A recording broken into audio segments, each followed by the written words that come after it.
Circleville, Ohio. A loop of streets that return to themselves. Ranch houses, split levels, porches low to the ground. Most nights, the same sounds. A dog chain touching metal, tires on a damp county road, a mailbox closing softly because someone learned not to slam it after dark. If you drove through in the late 1970s, you would not have braked. Nothing obvious was happening. That was part of the problem. The letters did not arrive like storms. They seeped.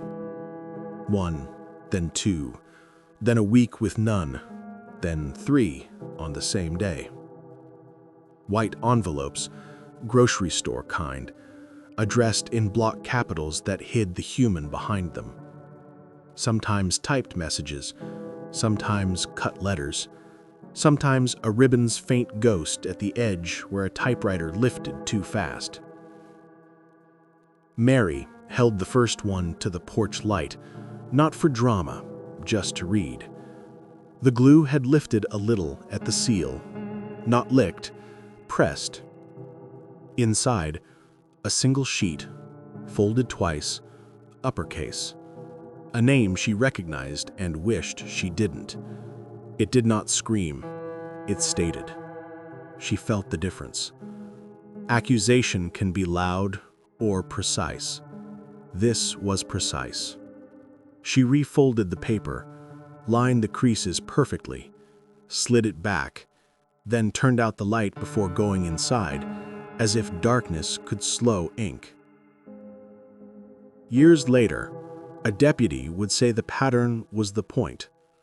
One letter is a prank, he said on a local segment. Two is a grudge. More than that, you have a program. He kept a notebook with column lines drawn by hand. Date, postmark, addressee, tone, and what he called the temperature, how close to a threat it ran. When the temperature rose, the column for route mattered, because in a town this size, the route is a map of lives.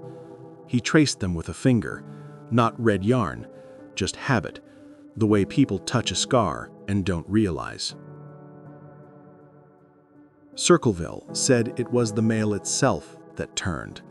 Something gets in the paper, a clerk muttered once in line, like a smell.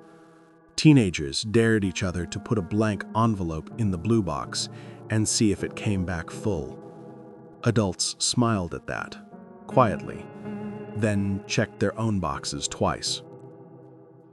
This is not a story about demons, or possessions, or cursed houses that lean toward the road at night. It is a record of how ordinary rooms change when the truth arrives uninvited, on paper, with just enough detail to feel impossible to ignore. It is about how a town learns to look at itself and keeps looking long after there's nothing new to see. You will hear dates, routes, the plain language of forms, and the softer things people won't admit on record. You'll hear how a man died in a car and how that death did not end a conversation, it widened it. You'll hear how someone was convicted and how the letters kept coming anyway. The ritual is simple. Listen without rushing the silence between facts. Let each envelope open at its own speed. Do not force a confession. Do not crown a theory because it is tidy, and do not mistake quiet for safety. The mailbox, the hinge, the envelope, the hand that never signs. Before the town had a name for it, there were addresses, and the habit of trust that comes with them. A letter arrives, you assume it belongs to you. What these letters proved patiently was that belonging can be used as a weapon. Mary drove a school bus. Her mornings were gears, mirrors, the brake hiss at the first stop sign, small hands on metal rails. Routine was safety. It made time predictable. The letter broke routine without touching it. She still drove, still waved to the man who put his trash can out too early, still checked the blind spot that never held a car. But now, every porch she passed felt like a face turned slightly away. The words in the letter were not shouted. They were arranged. They knew details she had not said aloud. They knew dates, a middle name, a shift time. Precision feels like intimacy when you didn't offer it. Columbus postmark, Circleville delivery. The deputy taped index cards to a map, not to dramatize, to visualize. Truck leaves Columbus at 11 p.m. Sorting window here, local distribution there. Estimated arrival by morning route. If a letter told you something that happened at 7 a.m., and the postmark said yesterday, the writer either guessed well or stood close enough to know. He circled the thought and wrote a small note. Proximity is policy.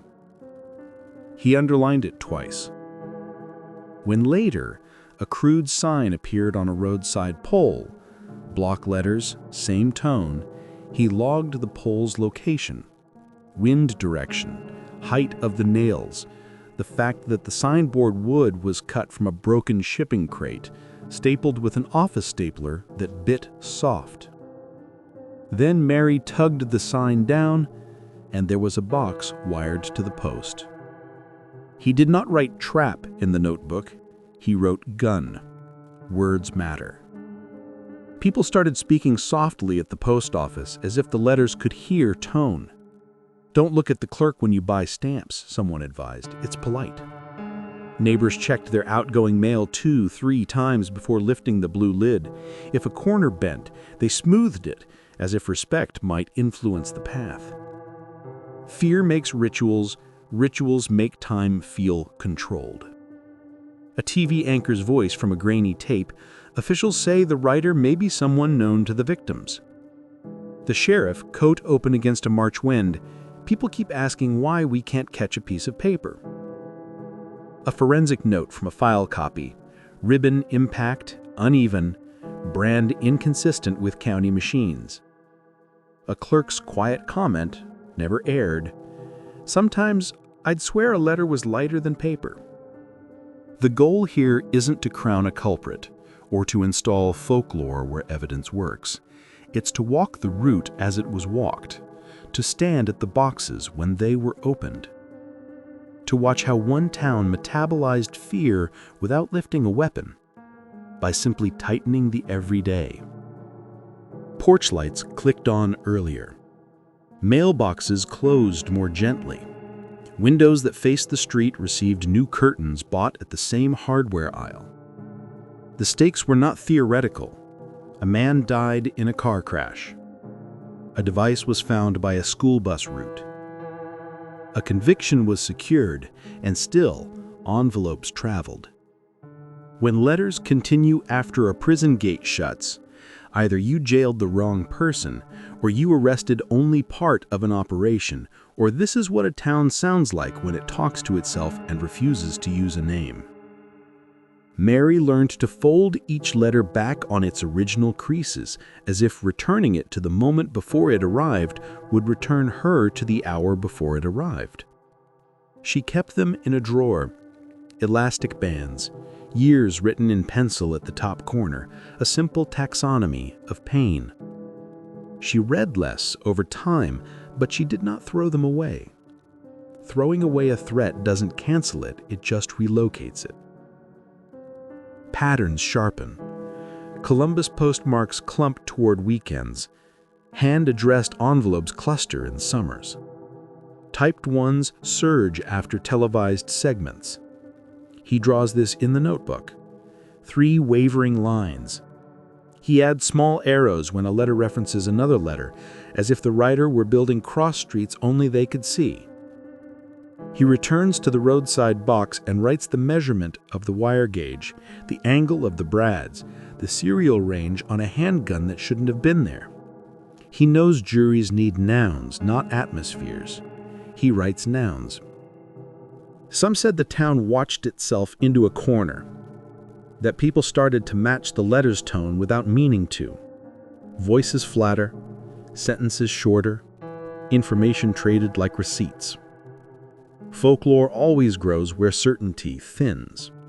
Children whispered that if you burned one letter, 3 returned the next week, and if you answered one, the mailbox would tilt toward your porch. Adults smiled at that too, quietly. Then brought the mail in before dark. What you will and won't hear. You will hear where the paper came from, which aisle sold that brand, when shipments changed. You will hear why a postmark can lie without meaning to, and how a truck route can make an alibi breathe. You will not hear a dramatic confession shouted at midnight. You will not hear a monster's footsteps in the hallway. You will hear the weight of ordinary choices, pressed into envelopes, multiplied by years. If you came here for easy conviction, you will be disappointed. If you came to feel how fear reorganizes a community without lifting a weapon, keep listening. Because the letters did not only accuse, they trained. They taught a town to verify, to deny, to sit at dinner while an unopened envelope waited in another room like a guest no one invited. Breathe. Check your own pocket for the shape of a folded page you forgot you were carrying. Imagine a name on the front that isn't yours, but could be. Imagine knowing who wrote it and not being able to prove it, or worse, not knowing and never being able to stop looking. The street is quiet. The box is closed. Somewhere, a hand that will never sign a name addresses another envelope and presses the glue strip flat with the heel of a palm. We proceed. The wreck was not on a highway, just a narrow county road lined with soybeans and mailboxes that leaned from years of frost heave. Ron Gillespie's pickup left the asphalt, angled into a tree, hard enough to fold the hood like paper. The sheriff's report said single vehicle accident, alcohol suspected. The letter in Mary's kitchen said otherwise. Mary stood at the wreck site before dawn.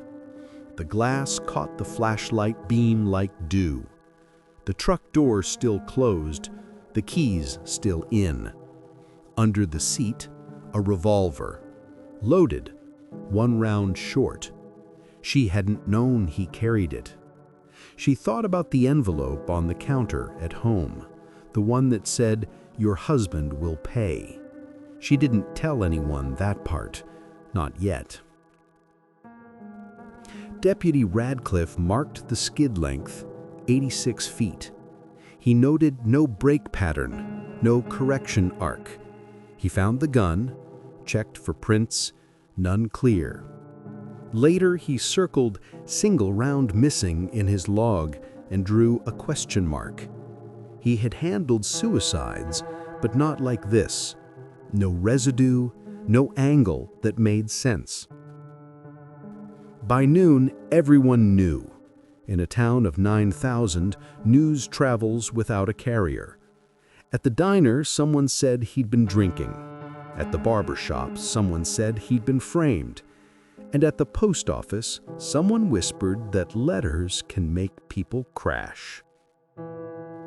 Mary tried to work the next morning. Children still climbed the bus steps. She nodded, checked mirrors, counted heads. Routine holds when belief fails. But when she pulled from her driveway, an envelope waited in the mailbox. Same block print, same tone. She didn't open it until the route was done. It read, "You didn't listen." She folded it twice, then 3 times, until the words disappeared between creases. The first thing about a letter is not the words. It's the route. Postmark Columbus. Delivery Circleville. Meaning, whoever wrote it knew where she lived, but wanted to look farther away. He drove to Columbus, stood outside the central sorting plant, watched the night trucks load. Any one of them could carry fear tucked between advertisements. He listed supplies: Mead brand stationery, typewriter ink ribbon number 42B, no fingerprints on the adhesive, glue applied with a cotton swab. That was precision and patience. Mary began photographing the letters before turning them in.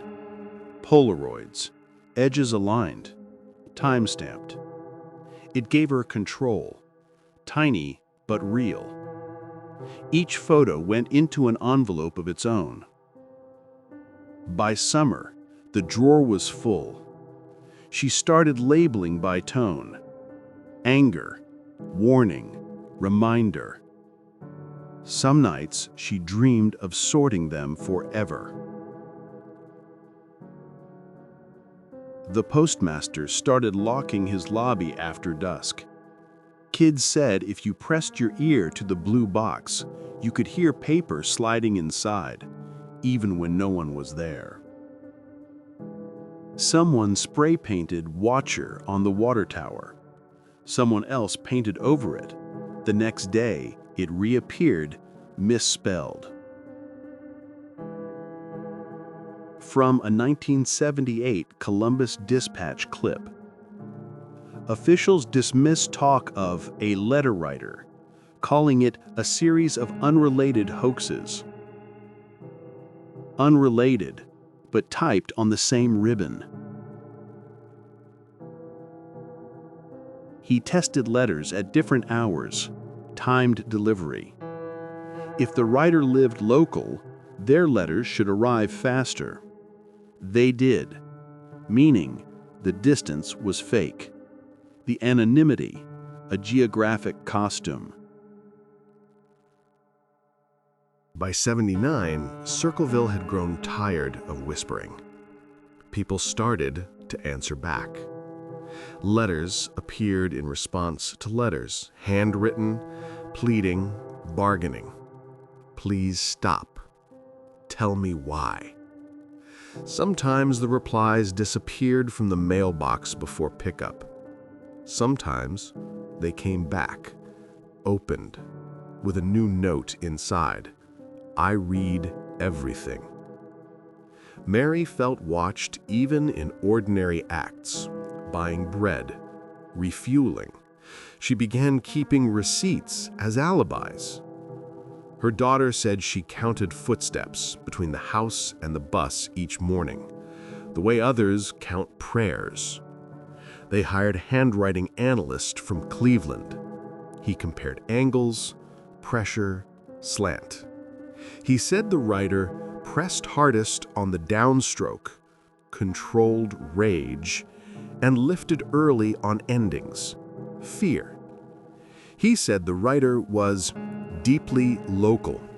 That phrase stuck, like humidity. Every gathering divided, believers versus skeptics. Sunday schools debated sin by typewriter. One man swore his dog barked every time the mail truck passed. Another burned his mailbox in the yard, then bought a new one the next day.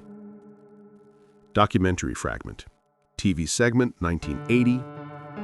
Circleville, a quiet Ohio community, is receiving anonymous letters alleging affairs, thefts, even murders. Authorities say panic is unwarranted. But panic doesn't need permission. It just needs repetition. Mary opened a letter addressed not to her, but to her child. The words were simple. Children see what parents hide. She stopped driving the bus for a week. Then bills arrived. Fear is expensive. April 1983. A wooden sign appears on Route 56. Block capitals, crude, Mary's name again. She pulls over between roots, pulls the sign down. Behind it, a small box wired to a post. Inside, a pistol set as a trap. If the sign had fallen forward, it would have fired into her face. They lifted the box carefully, gloves on. Fingerprints on the tape. Partial match, Paul Fresher, her former brother-in-law. Half the town said he'd been set up. Half said they always knew. At the laundromat, a woman said he built the trap in his garage while the radio played old jazz. At the bar, someone said he couldn't have because he was at church. Both stories sounded equally plausible. Mary sat in the courtroom, hands folded, face flat. Paul avoided her eyes. He said he had no reason to hurt her. The jury believed the gun, not his tone. Conviction, sentence, 7 years. The letters stopped for 3 months. Then one arrived at the sheriff's office, postmarked Columbus. You can't jail a shadow. Radcliffe read that line 5 times. He locked his notebook drawer. He stopped driving the route after dark. Even professionals blink at monotony when monotony keeps writing back. Circleville found a new hobby, guessing postmarks. Bars ran pools. Bet you a beer comes from Lancaster next week. No one won. The letters always knew first. Mary kept the latest envelope unopened for a month. She finally slid a knife under the seal. Inside, a photocopy of her own house. Front door open. No one visible. Just a shadow on the floor. She put the photo back, folded it, and sealed the envelope with tape. Sometimes protection looks like containment. When logic stalls, folklore moves in. Circleville began talking about the Watcher, not a person, but a role that could transfer. Some said it was a retired clerk who memorized every route. Others said the town itself had grown tired of secrets and learned to write. Children drew eyes on their school folders. At night, teenagers parked near the post office just to watch the red flag lift on its own when the wind caught it. Mary kept her curtains half open now, neither invitation nor refusal. She told a friend that leaving them closed felt like giving the letter writer ownership of the dark. Open meant defiance.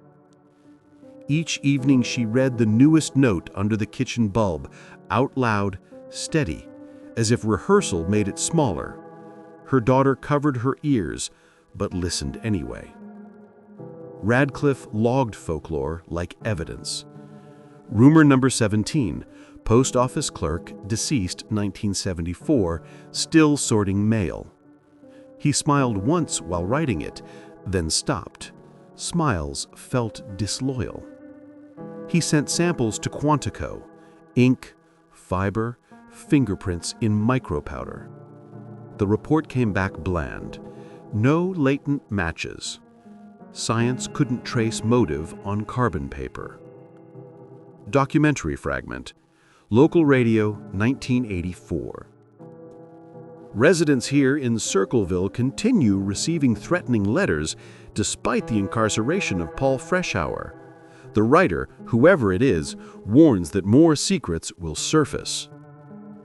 The broadcast hum bled into static. In that static, some claimed to hear typing. Superstition bloomed like mold. People began chalking crosses on mailbox posts. Someone hung a horseshoe upside down, luck drained instead of stored. The letters kept coming anyway. Freshour in prison. Yet envelopes postmarked Columbus kept landing on desks. Warden, reporter, sheriff. Each claimed inside knowledge of daily schedules. Impossible unless the writer had help, or the mail was self-replicating. Radcliffe reopened his notebook. He compared old loops to new, the same R slant, same uneven S. He wrote in the margin, either copycat or continuous hand. He didn't like either answer. He interviewed the warden. "Paul gets mail, sure," the warden said. "Mostly family. We screen it. Nothing threatening." "And he typed?" "Some." "You think he's mailing from inside?" "No. I think someone wants us to think he is." Mary moved houses, but kept the same route. Letters found her anyway. The new address appeared on envelopes within a week of utilities switching over. She realized information spread not through malice, but maintenance. Databases, bills, lists. Anonymity was obsolete even before the internet existed. Circleville talked about mirrors. "Cover them," an older neighbor said. Or, "the watcher uses the reflection." Hardware stores sold out of small square cloths. Local kids tore them off windows at night as a dare. Each prank made the adults quieter. Documentary fragment. FBI Memo 1985. Released later under FOIA. Handwriting comparisons inconclusive. Multiple machines involved. Recommend behavioral analysis. Letter writer likely local, male, organized offender age 35 to 50. A paragraph later, subject shows need for control through correspondence. Control was the one thing Circleville never recovered. Mary found herself checking the mail slot before sleep, listening for the flap. Sometimes she swore she heard typing beyond the wall, but what she feared most was the day it might stop, because silence meant waiting. 1990.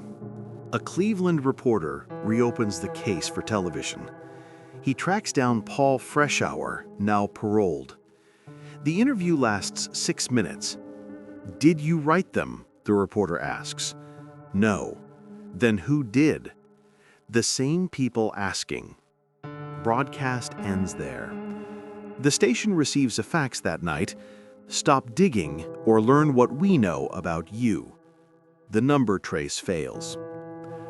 Radcliffe was retired by then, but still kept the files. He watched the segment alone. When the fax story broke, he reopened his drawer. He found a new letter he didn't remember logging, typed in 1988 font on 1990 paper. Postmark blank. He read one line aloud. "The route never ends."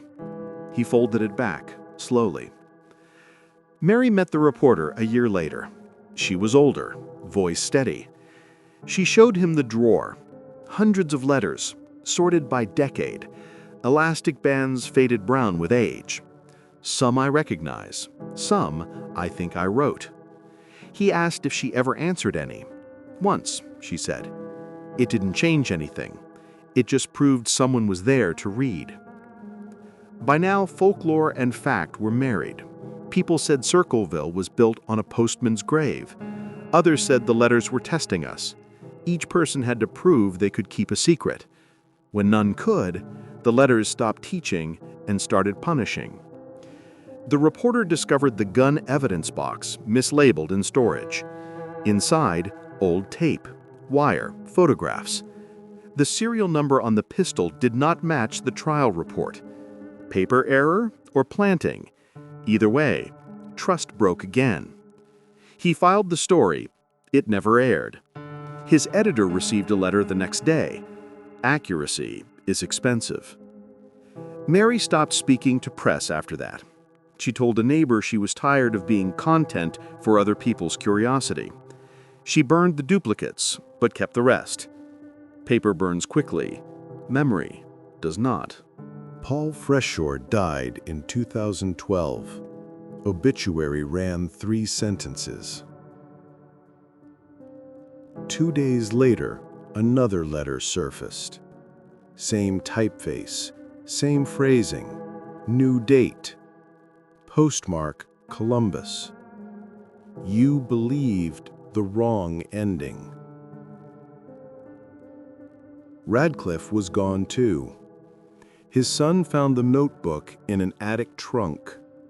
Inside the last page, case not solved, maybe not solvable, maybe not case. Circleville adapted. No more panic, just fatigue. They joked about their reputation. Circleville, where mail comes with teeth.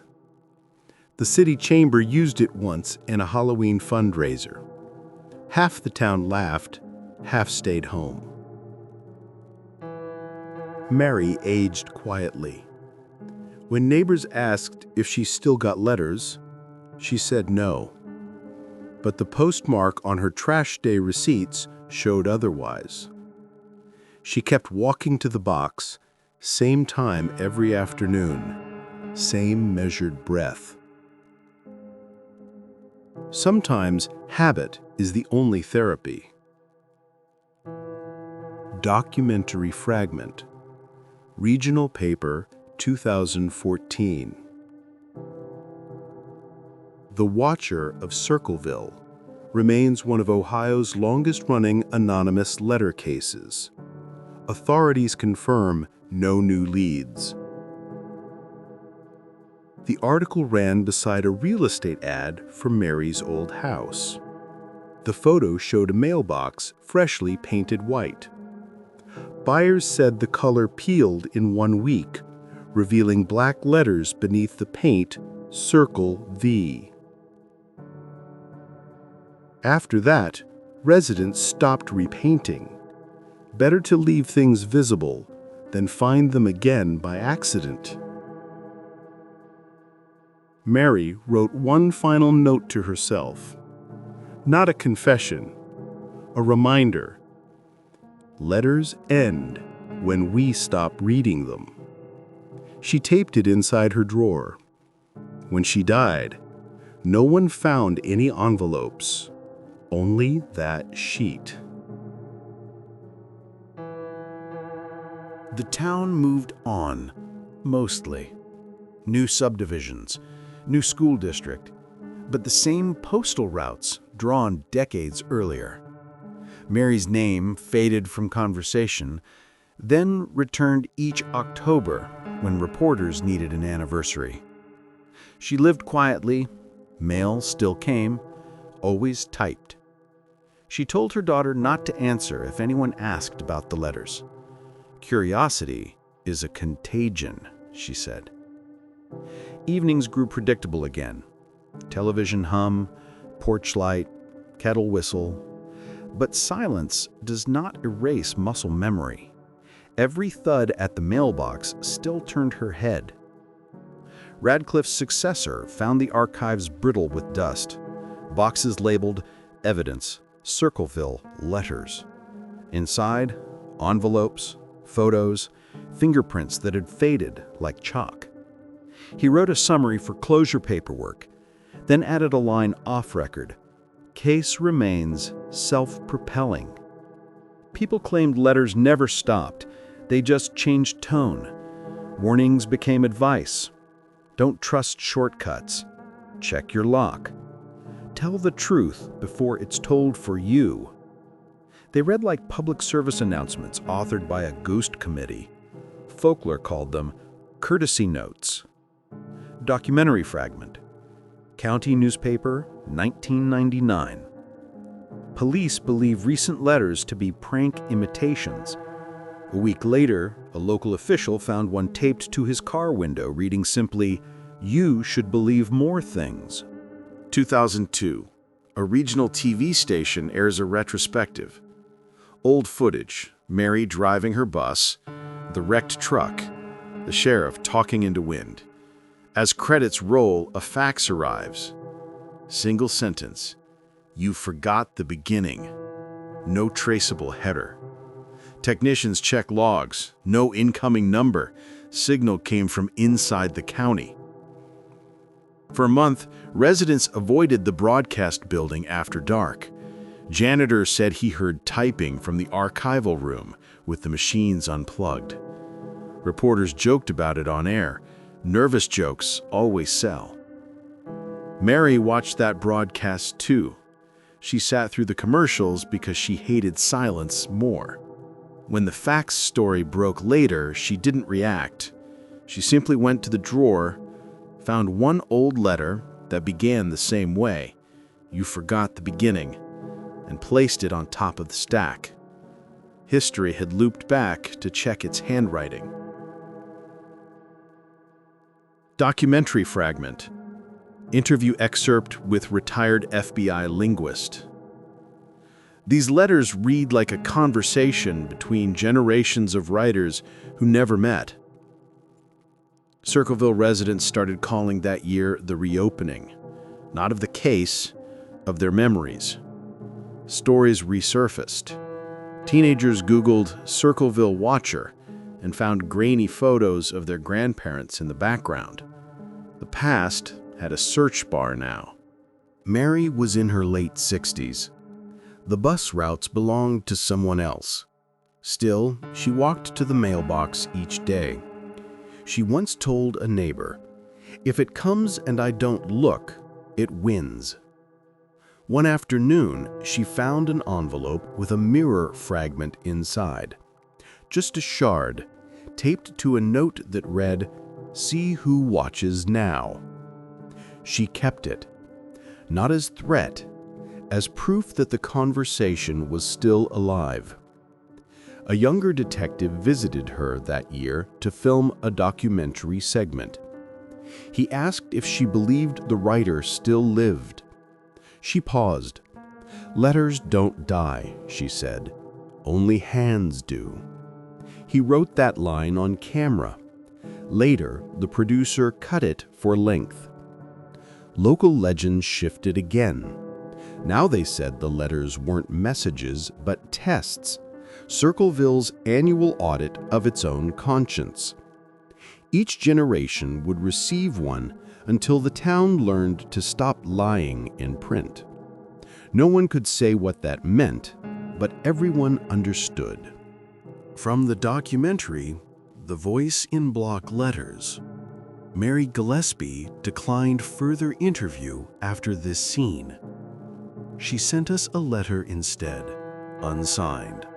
2021. Technological re-examination of the letters by DNA and linguistic software. Results: multiple contributors, male and female.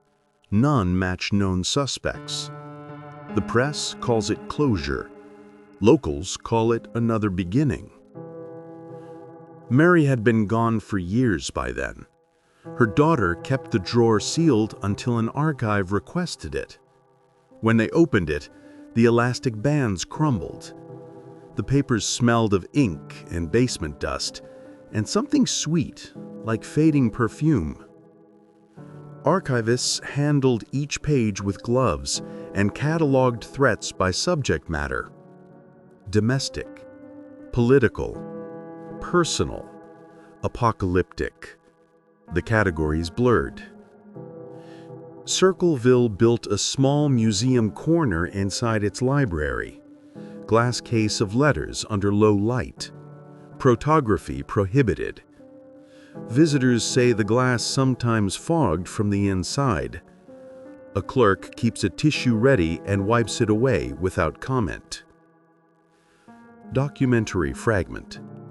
Library security log, August 2022.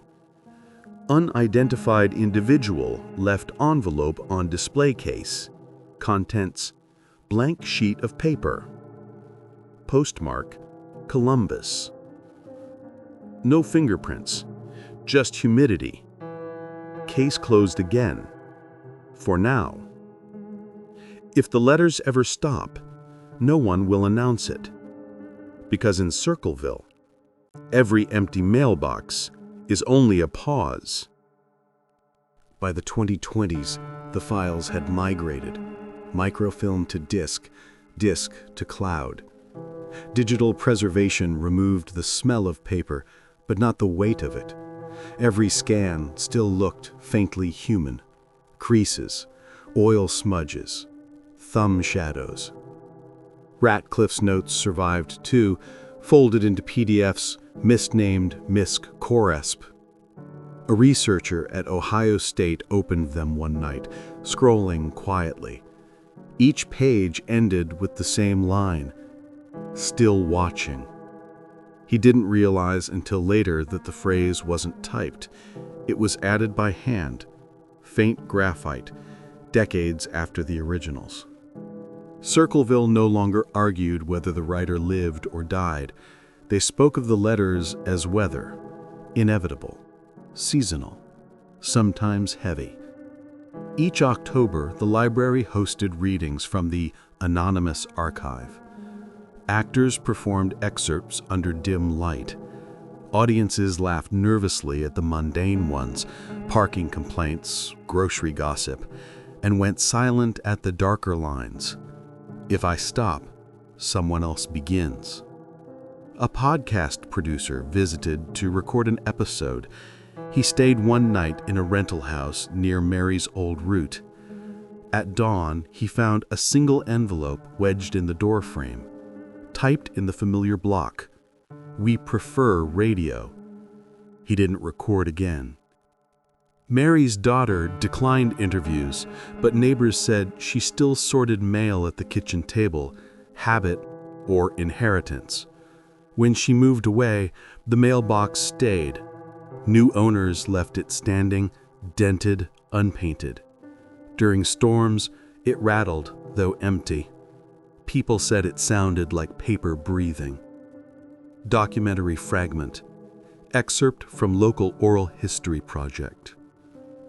Circleville's curse was never violence, it was persistence. The letters taught us that attention is its own fuel. A final FBI summary note. Probability, more than one author. Motive, mixed. Status, unresolved.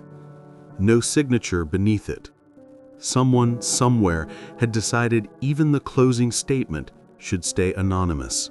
Today, Circleville looks ordinary again. Traffic lights steady, lawns clipped, children on bikes. Yet, older residents still glance at their mail before touching it. The fear aged into etiquette. No one slams a mailbox shut. No one reads the return address out loud.